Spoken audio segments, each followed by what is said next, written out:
The world is standing on the edge of a precipice, staring into an abyss that most people refuse to see. For centuries, the concept of money has been tied to physical reality, gold, silver, and eventually paper. But we are now entering the final stage of a long-planned transformation. The era of physical cash is being deliberately murdered. In its place, a new system is rising.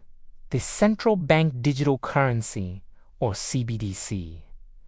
This is not just a technological upgrade. It is not like Bitcoin, and it is not like the digital balance you see on your banking app today. It is a fundamental redesign of human society. It is the construction of an invisible cage that will monitor, track, and control every single heartbeat of the global economy. If you value your privacy or freedom, or your future, you need to understand exactly how this trap is being set. To understand the CBDC, you must first understand the fundamental nature of cash. Cash is one of the last remaining bastions of true personal liberty. When you hold a physical bill in your hand, you hold a bearer instrument. It doesn't care who you are, what you believe, or where you stand on the political spectrum. It allows for a private transaction between two free individuals without the need for a permission slip from a bank or a government. This privacy is what the architects of the Great Reset call a threat to stability.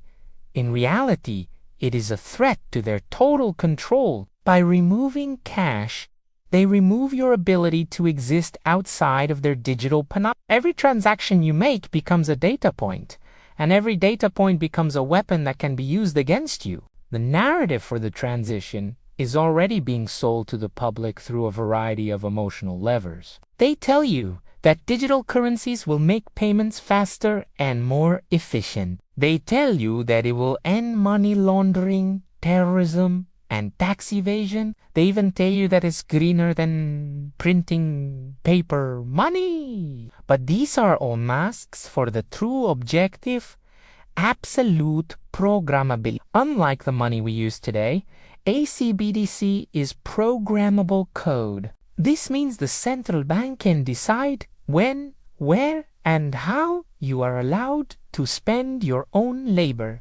This is the death of property rights. If the government can dictate how you use your money, you no longer own that money. You are merely a tenant in a financial system owned by the state. Imagine a world where your money has an expiration date. If the central planners decide that the economy is slowing down, they can program your CBDC to lose 5% of its value every week you do UN spend it. They will call it stimulating velocity, but in reality, it is the legalized theft of your savings. You will be forced to consume, even if you want to save for your children's future. This destroys the very foundation of capitalism, the ability to accumulate capital through delayed gratification. Without the ability to save, the middle class is effectively erased, leaving only a permanent debtor class and a tiny elite who control the issuance of the digital tokens. Surveillance is the second pillar of this invisible cage. In a CBDC system, the central bank sees everything in real time. They will know if you bought a steak instead of synthetic protein. They will know if you traveled further than your climate allowance permits. They will know which books you buy, which organizations you support, and who you spend your time with. This data will be fed into artificial intelligence algorithms to create a social credit score, similar to what we already see in certain parts of the East. If your score drops too low because of your unacceptable views, the system won't just fine you. It will simply disable your ability to buy a bus ticket, enter a grocery store, or pay your internet bill. This is the ultimate tool of compliance. The transition to this system is happening through a process of financial strangulation. You have likely noticed that it is becoming harder to deposit or withdraw large amounts of cash. banks are asking more questions. ATMs are disappearing. Businesses are being encouraged to go cashless for health or safety reasons. This is not accidental. It is a deliberate attempt to make cash so inconvenient that the public eventually begs for the solution of a digital currency. By the time the CBDC is officially launched, the alternative, the cash economy, will have been so weakened that most people will feel they have no choice but to opt in. This is how liberty dies.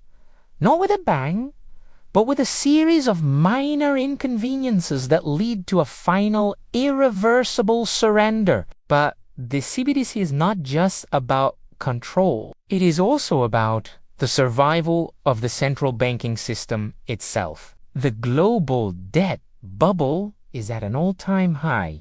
Governments owe trillions that can never be paid back in currency with any real value. The only way to manage this debt is through financial repression, keeping interest rates below inflation to melt away the debt. In a world with cash, people would simply withdraw their money to avoid negative interest rates. In a CBDC world, there is nowhere to run. You are trapped in the system, and the central bank can tax your balance directly to bail out the failing banks or fund government deficits. It is a closed-loop system of extraction where the taxpayer is the ultimate prey. We must also talk about the digital ID.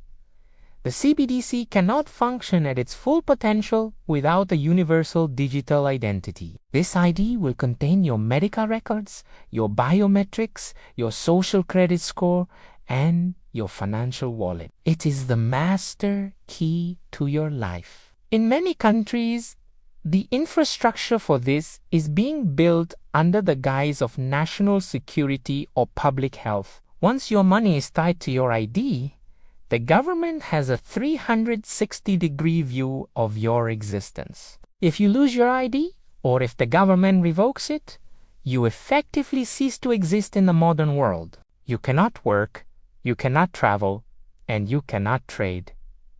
This is the definition of a digital gulag. How do we resist a system that is being forced upon us by the most powerful institutions on earth? The answer lies in survival economics.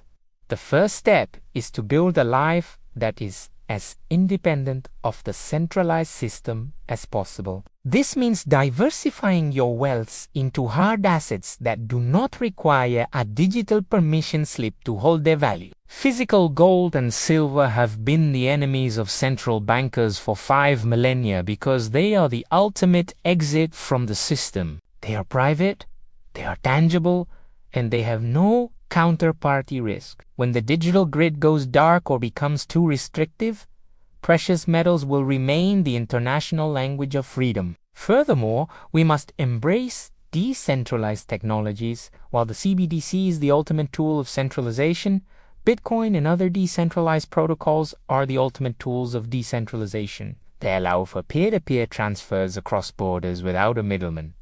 However, we must be careful. The government will try to bridge these technologies into their regulated system. True survival means knowing how to use these tools privately, understanding cold storage, and participating in parallel economies that value liberty over convenience. The goal is to create a shadow economy that can thrive even when the main system becomes a cage. Education is your most potent weapon. The majority of the population will sleepwalk into the CBDC cage because they do not understand the stakes. They see the digital dollar or the digital euro as just another app on their phone. Your job is to be the voice of warning. Share this information. Build communities of like-minded individuals who are committed to mutual aid and local trade. The smaller the circle of your economy, the harder it is for a central bank to control it. Support local farmers, trade skills with your neighbors, and use cash as long as it exists. Every cash transaction is an act of rebellion against the coming digital tyranny. We are living through the end of an era. The post-World War II financial order is collapsing, And the Great Reset is the elite's attempt to maintain their power during the transition. They want a world of stakeholder capitalism where you own nothing and are happy. But happiness cannot exist without agency.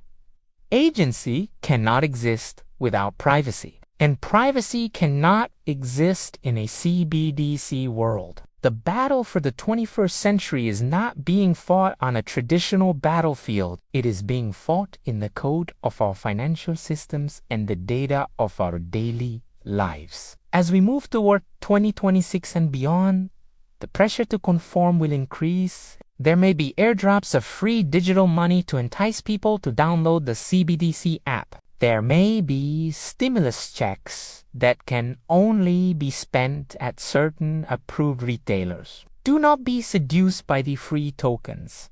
They are the bait in the trap. Once you accept them, you have handed over the keys to your life. The cost of convenience is your soul. The cost of security is your freedom. Survival economics is about more than just money. It is about the preservation of the human spirit in the face of technological tyranny. It is about the refusal to be a line of code in someone else's ledger. We must return to the basics: land, skills, community, and hard asset. We must build a parallel world that honors the individual and respects the sanctity of private exchange. The cage is invisible, but it is not yet locked. There is still time to move. There is still time to prepare. There is still time to ensure that your family is not trapped when the gates finally close.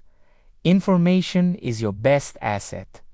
Stay ahead of the curve. Keep your wealth in places where they cannot reach it. Keep your mind in a place where they cannot influence it. And keep your community in a place where they cannot divide it. The digital reset is coming. But for the sovereign individual, it is not an end, it is a beginning of a new way of living, grounded in reality, truth, and true economic independence. Welcome to the fight for the future. Welcome to survival economics.